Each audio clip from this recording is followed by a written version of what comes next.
was a bright summer's day, and me and one of my close friends had just finished from lunch. I'd been let out late from my teacher, so we made our way to go and get some food. When we went to go and get food, we went to a chicken cottage, and I had asked him what meal he'd like to get. He said he wants to get a £2.50 meal.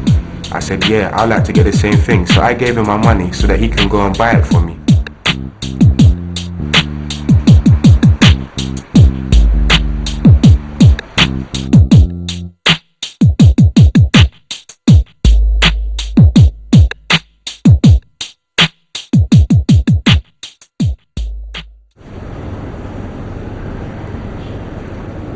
No comment.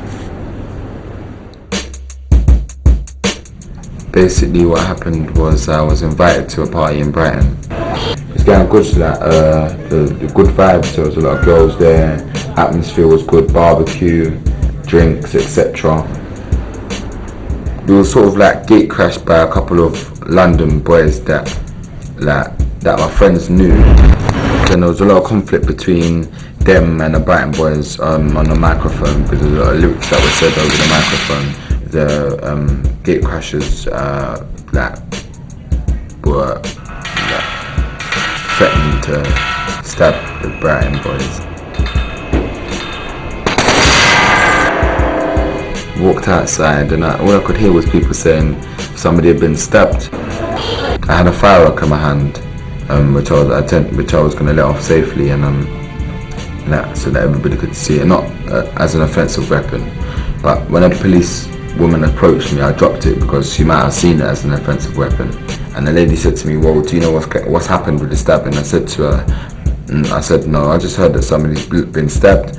And the girl actually walked past from the party and pointed me out to be involved in the stabbing. She didn't even know who I was. She had just seen me and thought that I was part of it. And from there I tried to run.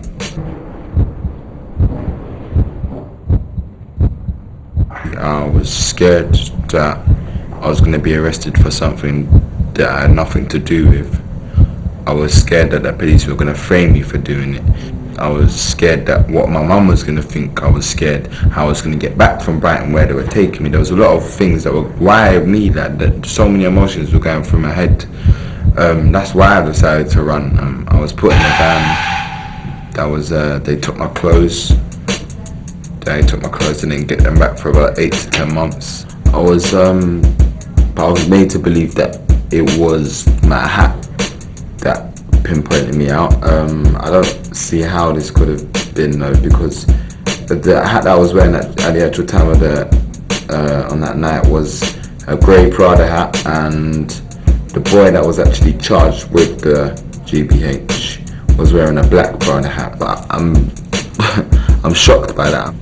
I was innocent. They treated me like a criminal.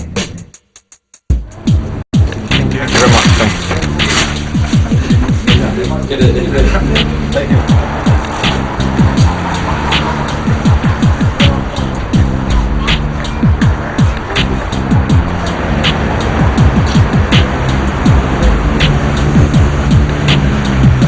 My blood. That's not nice. That's not fair. You got a nice piece. A nice one.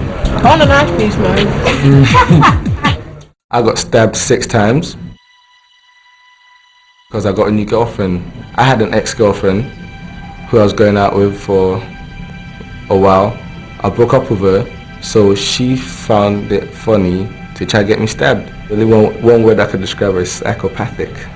The day I got stabbed, I was with my new girlfriend. I just left her to go to buy feed, and I was at a chicken shop buying feed when I was approached by a group of boys.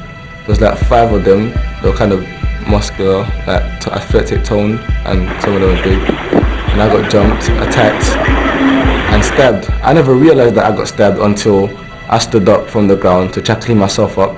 Then I saw blood, and I was wondering where the blood was coming from. So I looked to my right leg, and I saw several holes on my jeans. It's not an easy thing to get stabbed, because people lost their life. I felt threatened. I thought I was gonna die because I lost a lot of blood. I lost almost 5 pints of blood, and I was actually scared. I was praying to God. So thank God I'm alive today. my sister, she just came back from was it Blackpool? Yeah, she went on a weekend trip. I was really, really, really scared. I was thinking, oh God, if he doesn't die, I promise I'll go to church.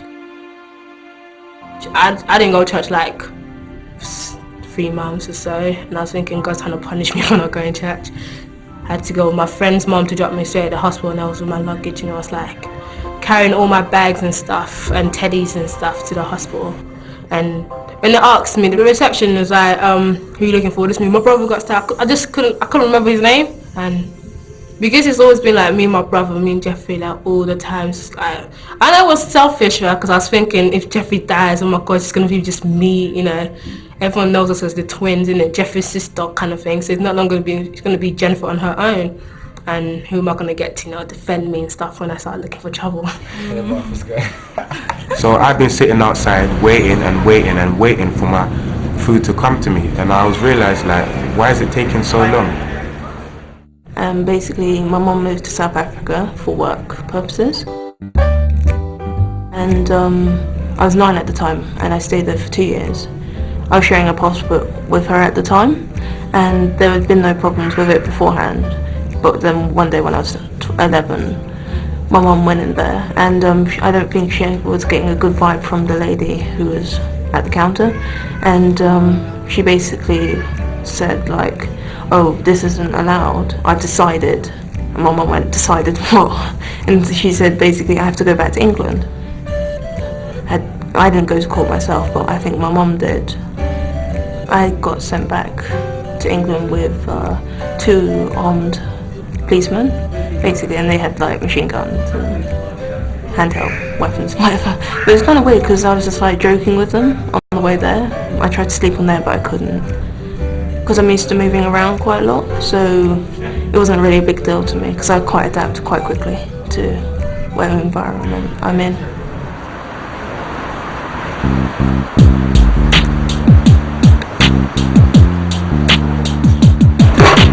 I couldn't believe it. Hey bro, where's the chicken? What is the chicken, man? Where's my chicken, man? What do you mean by chicken, man? You haven't paid for chicken. How can I give you the chicken? What do you mean I haven't paid for chicken? You were just looking at the chicken. You haven't paid for your Can you chicken. tell me, this guy's trying to take us for a joke, you know? No, after I'm hungry, man. You haven't paid for I'm chicken. hungry, you know? You think I've been sitting out there for half an hour for no reason? You were sitting there. When you pay, then I'll give you the chicken. We have paid. Check your cameras if you don't believe us. Check your cameras if you don't believe us. Man. What do you mean? You're lying. You're lying. You are lying. How can you tell me that I'm lying? Wasting my time. I've been waiting for half an hour for a simple meal. It's not my fault. You can give me my meal or give me my money, either way. That's what I'm saying, man. No, man. If you I've been waiting too long. What do you think this is? It's your fault. Why you have been waiting? If you pay for chicken, then I'll give you the chicken. I felt injustice. I didn't get nothing back. I paid my money, told the truth. No, I didn't do no sort of cheating, and I didn't get nothing back at the end of the day. So I realized I had a lecture, next lesson, I had no time, so I had to go back. So me and my friend continued back into our college.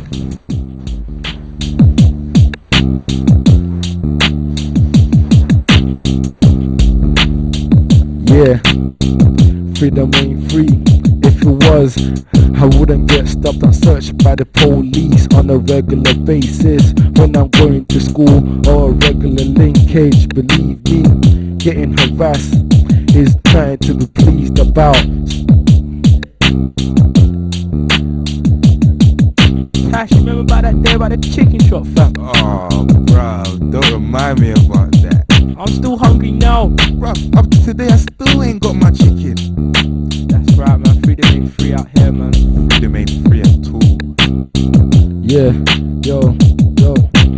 Freedom and free. Imagine, just cause I broke up with a chick, she was so sad cause she